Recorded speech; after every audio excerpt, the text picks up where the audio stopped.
Praise the lord. ప్రభువైన యేసుక్రీస్తు నామములో ఈ ఉదయకాలమందు మీ అందరికీ శుభములు తెలియజేస్తూ ఉన్నాను. క్రైస్తవుడు ఒక కర్తవ్యాన్ని కలిగి ఉండాలి అని మనం మాట్లాడుకుంటున్నాం. ఏమిటి ఆ కర్తవ్యము అంటే, ప్రతిదినము కూడా దేవుణ్ణి ప్రార్థించాలి, తిరిగి జన్మించాలి, దేవాలయానికి వెళ్ళాలి, ప్రతి దినము లేఖనములను పరిశోధించాలి, 4వది ప్రతి దినము దేవుని సన్నిధిలో ప్రార్థించాలి. యెహోవా, ప్రతిదినము నేను నీకు మొరపెట్టుచున్నాను. 88వ కీర్తన 9వ వచనము. ప్రతిరోజు క్రైస్తవులు చేయవలసిన కార్యక్రమములను గూర్చి మనం ధ్యానిస్తున్నాము. క్రైస్తవుడు భక్తి శ్రద్ధలతో దేవుణ్ణి ప్రార్థించాలి. ప్రార్థన అంటే దేవునితో మాట్లాడుట అని అర్థము.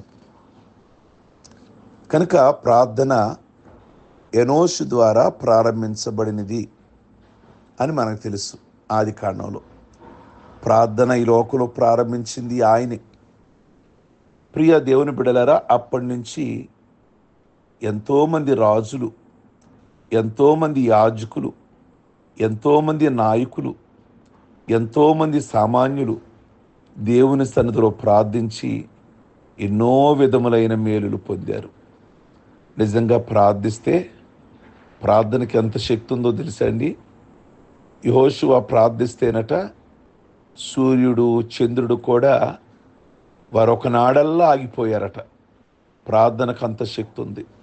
మోషే ప్రార్థిస్తే దేవుడు ఆకాశములో నుండి మన్నాను కురిపించాడు. మోషే ప్రార్థిస్తే ఎర్ర సముద్రమును 2 పాయలుగా చేసి వారికి దారిచ్చాడు.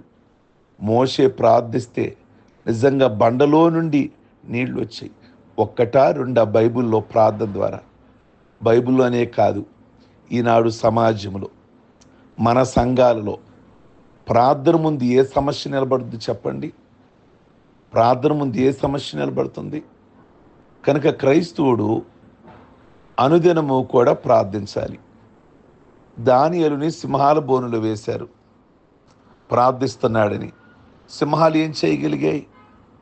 ఏమీ చేయలేకపోయాయి. కనుక ప్రార్థన అలాంటి గొప్ప కార్యాలు జరిగిస్తుంది. ప్రియ దేవుని బిడ్డలారా, మనం ఏదైనా కానీ మనుషులను ఆశ్రయించక పూర్వము, అధికారులను యాచించక పూర్వము మొదట దేవుణ్ణి అడగాలి. దావీదు రాజు అంటాడు, అనుదినము దేవుణ్ణి ప్రార్థించేవాడు. కొందరు వ్రాసుకొని ప్రార్థన చేస్తారు, ఆ కాగితంలో ఉన్న ప్రార్థన చదివేస్తారు.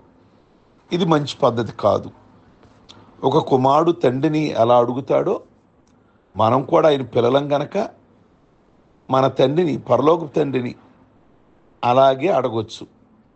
ప్రార్థించుడు ద్వారానే మనము ప్రార్థన నేర్చుకుంటాం. ప్రార్థన స్టార్ట్ చేస్తే నిదానంగా ఇవాళ ఒక చిన్న ప్రార్థన, రేపు 2 పదాలు, 3 పదాలు అలా అలవాటు అవుతాయి. ప్రార్థన అంటే ఏమిటి? మన అవసరాలే దేవునికి తెలియచేయటం. ప్రభు చెప్పారు కదా, అడగండి మీకు ఇస్తాను, వెదకండి దొరుకుద్ది, తట్టండి తీస్తాను అని అన్నారు. అడగనందువల్లే మనం ఏది దేవుని నుండి పొందలేకపోతున్నాం. కనుక ఈ రోజు నుంచి ప్రతిరోజు కూడా క్రైస్తుడిగా ఉదయం మంచం దిగగానే ప్రార్థించాలి. ఫస్ట్ పని మంచం దిగగానే మార్నింగ్ 5 అయినా 6 అయినా దిగి, ప్రభువా ఈ దినమంతా మాకు మేలు చేయండి, మా ఉద్యోగం, మా వ్యాపారం, మా చేతి పనులు, మా బిడ్డలు అని దేవుని సన్నిధిలో ప్రార్థించి మీ దినచర్య స్టార్ట్ చేయండి. చాలా దీవెనకరంగా ఉంటుంది. అలాగే రాత్రులు కూడా ప్రార్థించుకొనే పడుకోవాలి.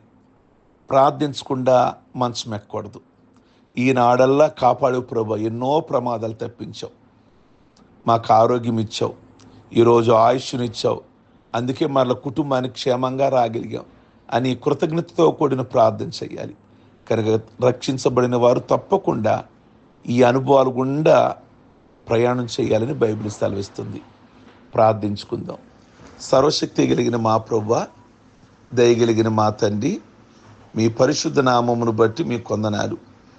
ఈ ఉదయకాలమందు ప్రార్థనలో ఉన్న దీవెన, ప్రార్థనలో ఉన్న ఆశీర్వాదం మీరు మాకు తెలియజేసినందులకై వందనాలు, స్తోత్రాలు చెల్లిస్తున్నాం. ఇంకెవరైనా ప్రార్థన రాదు అని మానేస్తున్నారేమో కనుక ప్రతి ఒక్కరూ కూడా ట్రై చేయడానికి, చిన్నగా మీ సన్నిధిలో అడగడానికి, వారి అవసరాలు మీకు తెలియచేయడానికి వారికి నేర్పించమని ప్రార్థన చేస్తున్నాం. ప్రతి వారు కూడా మిమ్మల్ని అడిగి ఒక బిడ్డ తండ్రిని తల్లిని ఎలా అడుగుతారో అలా మిమ్మల్ని అడగటమే ప్రార్థన అంటే. అలా బైబిల్లో అలా అడిగి ఎన్నో మేలులు పొందిన వాళ్ళు ఉన్నారు ప్రభువా.